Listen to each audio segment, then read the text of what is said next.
My name is Ghai. Today I am going to be performing 3 pieces. The first piece that I am going to perform is a monologue taken from the play 18 More Reasons Not to Be in a Play by Alan Hainer. In this scene, Aisha Julie tells us one of the 18 reasons why being in a play is a dangerous idea. Because you are a fast talker, you come from a family of fast talkers. And if there's such a thing as a gene for fast talking, you've definitely inherited it. And if you're in a play, you'd memorize your lines and all that, but you'd say them too fast. And you know the director would say, take it slower. And you know you're supposed to take it slower, and you would say to yourself over and over, talk slower. But when you worried about it, you get tense.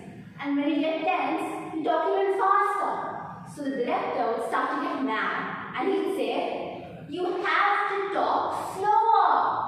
And you'd practically be screaming at yourself, inside yourself, beating yourself up, because you know you were still talking too fast, but you'd be getting so nervous about it, you'd be getting even faster. So the director would start to get mad, start to lose his patience, finally and yell, slower! And that would make you go so fast that you never even took a breath. And you'd go and go and go so fast that you ran completely out of air, but you'd still be telling yourself to slow down. So the director wouldn't yell at you because you hated that, but you couldn't stop racing and racing until finally you just...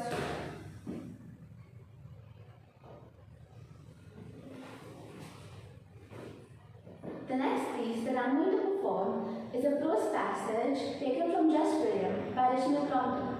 In this scene, William tries to use the principles of grammar to justify inviting his friends over for a party.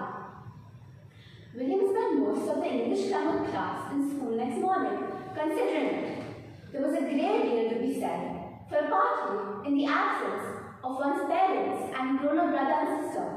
He liked to ask George and Ginger and Henry and Douglas and heaps of them. He liked to ask them all. They were the whole class, 30 in number. What have I just been saying, William? William sighed. That was a foolish sort of question schoolmistresses were always asking. They ought to know themselves better than anyone what they had just been saying. He never knew. Why were they always asking him? He looked blank. Was it anything about participles? He remembered something vaguely about participles, but it mightn't have been today. Miss Jones crowed. That was ever so long ago, William, she said. You have not been attending. William cleared his throat with a certain dignity and made no answer. Tell him, Henry. Henry ceased his enthralling occupation of trying to push a fly into his inkwell with his nib and answered mechanically. 2 negatives make an affirmative. Yes, see that, William? William repeated it without betraying any great interest in the fact. Yes, what's a negative, William? William sighed. Something about photographs, he said enlighteningly. No, snapped Miss Jones. She found William angry. William particularly rather tried. It's no and not. An affirmative is yes. Oh, said William politely. So 2 no's and nots mean a yes if they're in the same sentence.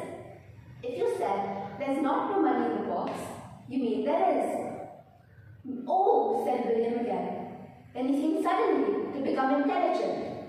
So 2 no's and nots mean a yes if they're in the same sentence? Certainly. William smiled. William's smile was a rare thing. Thank you, he said. Miss Jones was quite touched. It's all right, William, she said. I'm glad you're beginning to take interest in your work. William was mumbling to himself. No, of course not. And no, I did not. And a no and a not mean a yes. So he meant yes, of course, and yes, I did. He waited till Friday before he gave his invitations with casual air. My folks are going away tomorrow, and they said I could have a few friends in for tea. Can you come? Tell your mother they said just to come in and not bother to write. He was a board strategist. Not one of his friend's parents guessed the true state of affairs. When William's conscience, that curious organ, rose to the approacher, he settled it firmly. He said, I could. He said, yes, of course, and yes, I did. He asked them all. He thought, why are you having a party? You might as well have a big one. He hinted darkly and unrestrained joy and mirth. They all accepted the invitation. The last piece that I'm going to perform is The Visitor by Ian Sradley.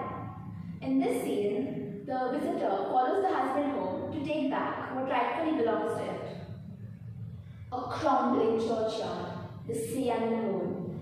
The waves had gouged out grave and bone. A man was walking, late and alone. He saw a skeleton on the ground. A ring on a bony finger he found. He ran home to his wife and gave her the ring. Oh, where did you get it? She said, not a thing. It's the prettiest ring in the world, she said. As it glowed on her finger, they skipped off to bed. At midnight they woke, in the dark outside. Give me my ring, a chill voice cried. What was that, William? What did it say? Don't worry, my dear, it'll soon go away. I'm coming, a skeleton, open the door. Give me my ring, it was crossing the floor. What was that, William? What did it say? Don't worry, my dear, it'll soon go away. I'm touching you now, I'm climbing the bed. The wife pulls a sheet right over her head. Stole from the grass and tossed in the air. I'll drag you out of bed by the hair. What was that, William? What did it say? Don't worry, my dear, it'll soon go away. Don't worry, my dear, it'll soon go away. I'm touching you now. I'm climbing the bed. The wife pulled the sheet right over her head. Was torn from the grass and tossed in the air. I'll drag you out of bed by the hair. What was that, William? What did it say? Throw the ring through the window, throw it away. She threw it, the skeleton leapt from the sill, scooped up the ring and clattered downhill. Fainter and fainter, all was still.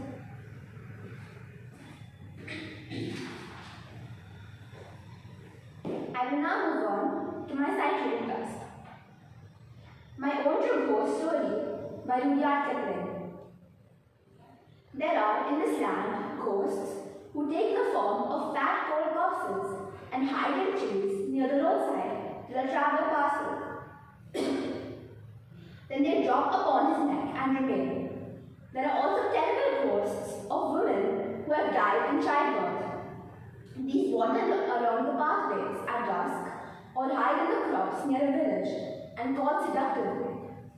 But to answer their call is death in this world and the next. Their feet are turned backwards so that all sober men may recognize them. There are ghosts of little children who have been thrown into wells. These haunt the fringes of jungles and wait under the stars, or catch women by their wrists and beg to be picked up and carried. These are the corpse ghosts. However, do not attack science. No native ghost has yet been authentically reported to have frightened an Englishman, but many English ghosts have scared the life out of natives. Nearly every other station owns a ghost. There are said to be 2 at Simla, not counting the woman who blows the bellows at an old road. A white lady is supposed to follow night watchmen round the house in Lahore. The town of Dalhousie says that one of their houses repeats an autumn evening all the incidents of a terrible house and pestry accident. Marie has a merry ghost, and now that it's been swept by Clara, will have room for a sorrowful one. There are officer quarters in Myanmar whose doors open without reason and whose furniture is guaranteed to creak, not with the heat of June, but with the weight of invisibles who come to lodge in the child.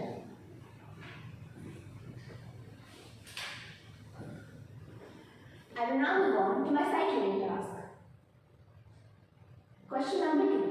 Choose one of Question number 3. Describe the imaginary surroundings in one of your pieces. I'd like to refer to my poem for this question, The Visitor by Ian Siranda. The poem incorporates elements of supernatural as the visitor comes to reclaim its ring. It's a spooky narrative with many gothic elements, which include death and decay, haunted homes and castles, witches, vampires, ghosts, and it's a spooky narrative.